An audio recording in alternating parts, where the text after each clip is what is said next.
at Matthew 23 verse 39 and Psalm 118 verse 26.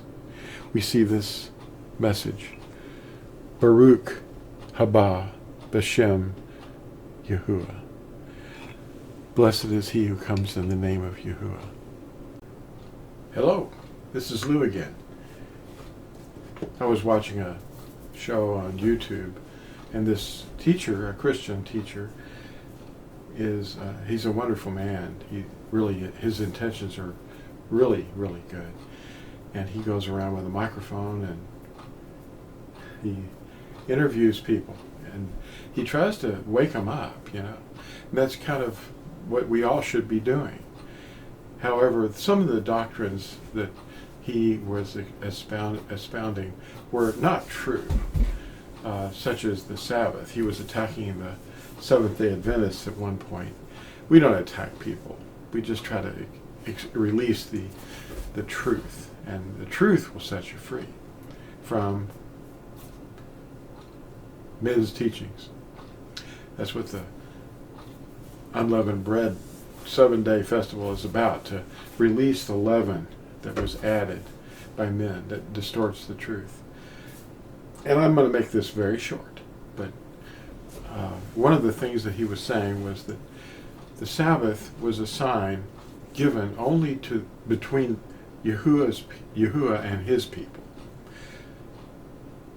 And that statement that he picked out of Scripture, as many people do, only applied to the Jews, or the Yahudim. But what about the other tribes? Reuben, Zebulun, Ephraim, all those.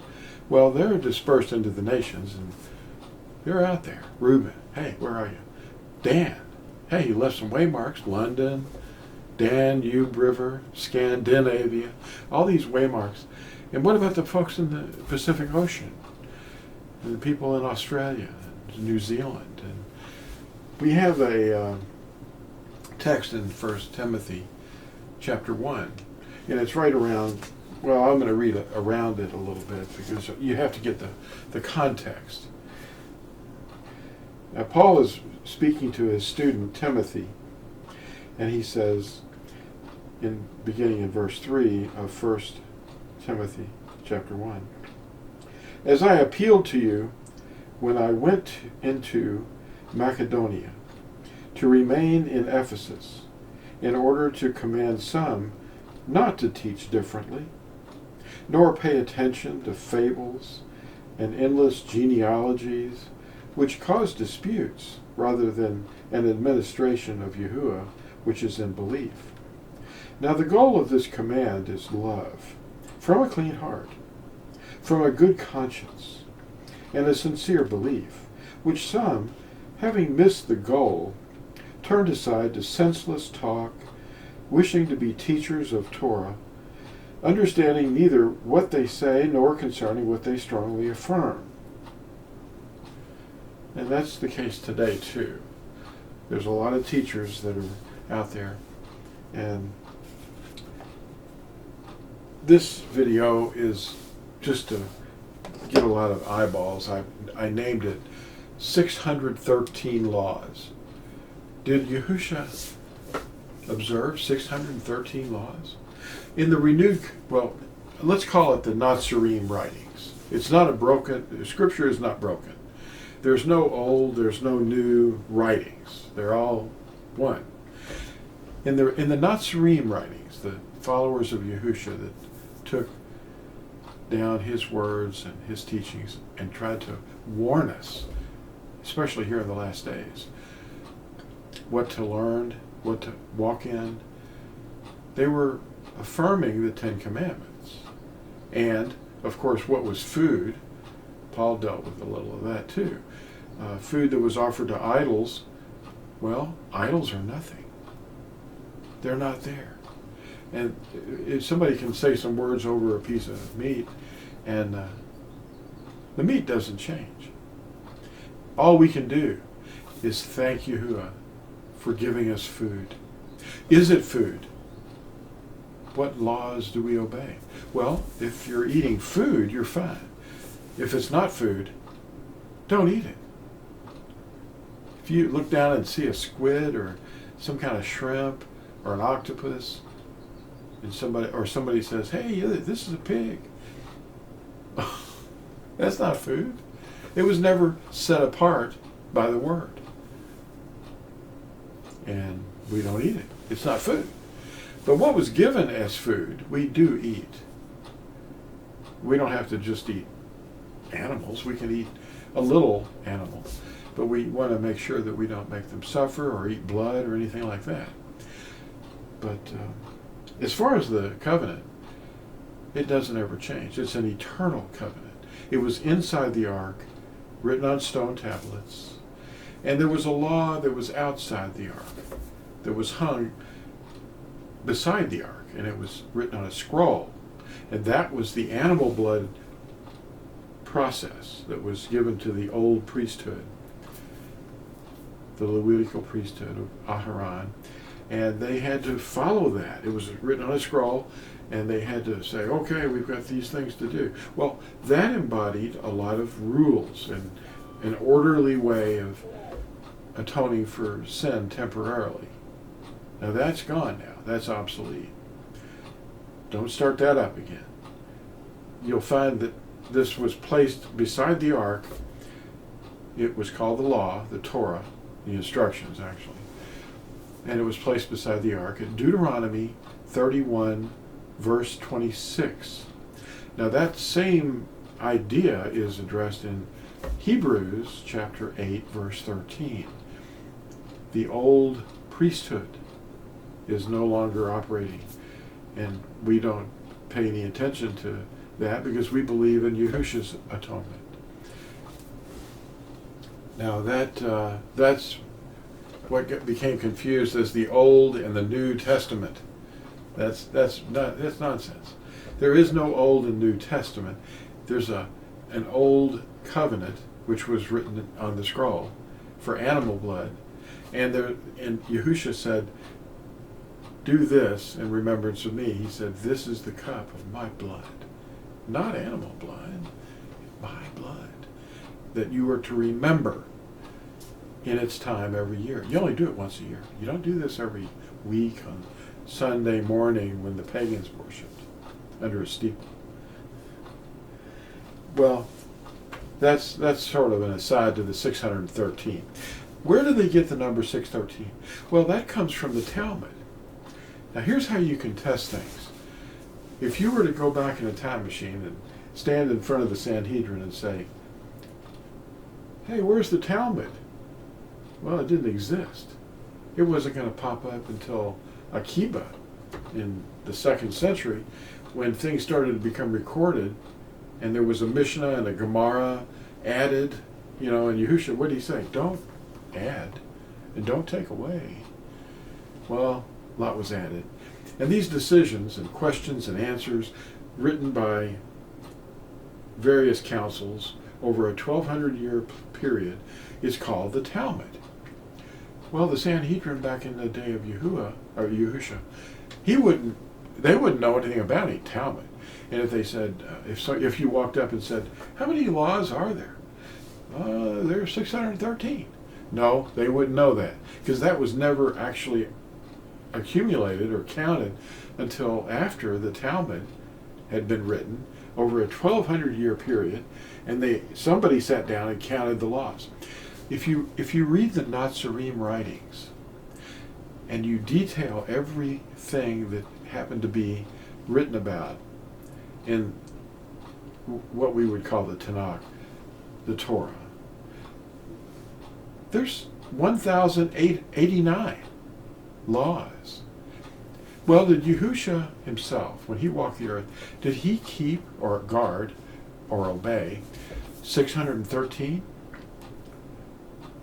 Did he obey 1,089? Well, the answer to that question is really not obvious, but it's easy to understand. He did not, because he's not a female. See, some of those laws were for females. Some of them were, not call them laws, let's call them instructions. Some of them were for females. Some of them were for males. Some of them were for kings. Some of them are for priests. And some of them are for specific situations, like, hey, how much should I measure here? Well, the detail was in the instructions. Yahusha didn't have to do that. The goal is love. That's what we read. We see it consistently. But the Mystagogues, what's a Mystagogue? A Mystagogue was a former pagan, sort of a teacher, that would guide an initiate into the belief that they're, to worship the zodiac or some nonsense that they had set up, in a pagan temple. Mystagogues. Well, they're still here. They're all around us. I mean, they're in the steeples. And Yahusha calls them Nicolaitans. The ones that conquer, that lord over the people, the common people. The common people, they don't know. When I was a child, I listened to these Mystagogues and these Nicolaitans, and I didn't know any better. I was genuflecting and ringing bells and being an altar boy and dressing in a cassock and lighting candles, snuffing candles, turning, bowing, all this nonsense. Well, I want to read to you just a little bit from a tract called Parting of Ways, that you can get from lamblegacyfoundation.com or torazone.net for free, a little tract. And you can also get it on a disc or a thumb drive. But here it is. I'm going to read just a little bit about these Mystagogues. They would meet in these little places inside kind of cavern-shaped places, like you see in underground, that's where they worship, mostly underground in caves. But the circuses, where they build these steeples and things, they're modeled after the same format. The people would all get together in rows, and there was an indoor altar where they would sacrifice sometimes an animal, sometimes a human. It's like watching a black mass. Well, these Mystagogues would meet in these indoor places, and they would be in usually caverns. And the initiates progressed through grades or levels, similar to the method seen today in Masonry. And these mysteries were revealed slowly as the adherent progressed to higher grades. The Mystagogue explained the mysteries and the theology to the initiate. Very early, unconverted pagans became joined to the body of true believers in Yahusha, just as we see in groups today. As more converts from the pagan world entered into the congregations of those motivated to avoid paying the Fiscus Judaicus, that means Jewish tax, the more the behavior and surroundings took on the manner and the aspects of the pagans, such as steeples, icons, genuflecting, holy water, like from the Ganges thing, the Nimrod stuff from Hinduism, indoor altars, halos, statues, and these things were never part of the culture of Yisrael. To a Roman official who's looking for the appearance of this Torah observance, this new Christian assembly would have been most likely like their own worship of the sun. So they started to become, they absorbed pagans, and they started to avoid looking and acting anything like Yahusha. And this was really early on. And anyway, these Mystagogues will be out here somewhere on the internet, maybe, and they'll say, yeah, there's 613 laws. What? Well, what about the 1,089 laws that are found in the Natsarim writings? they're just alluded to, and most of them are not possible to obey anymore because there's no temple, there's no need for animal sacrifices, there's no priesthood other than the one that we're in now. The Natsarim are the members of the Melchizedek priesthood, the original one, and that's the truth. Well, the teacher that I was listening to was saying all sorts of things like the Sabbath was only obeyed by the Yahudim, the people that belong to Yahuwah. Well, Yahuwah's people are those who observe the Sabbath. If you read Yeshayahu or Isaiah 56, it says, no matter what language you're speaking or what your skin is or what your nation is, if you keep or guard the Sabbath, then you're his people and you're welcome into his temple.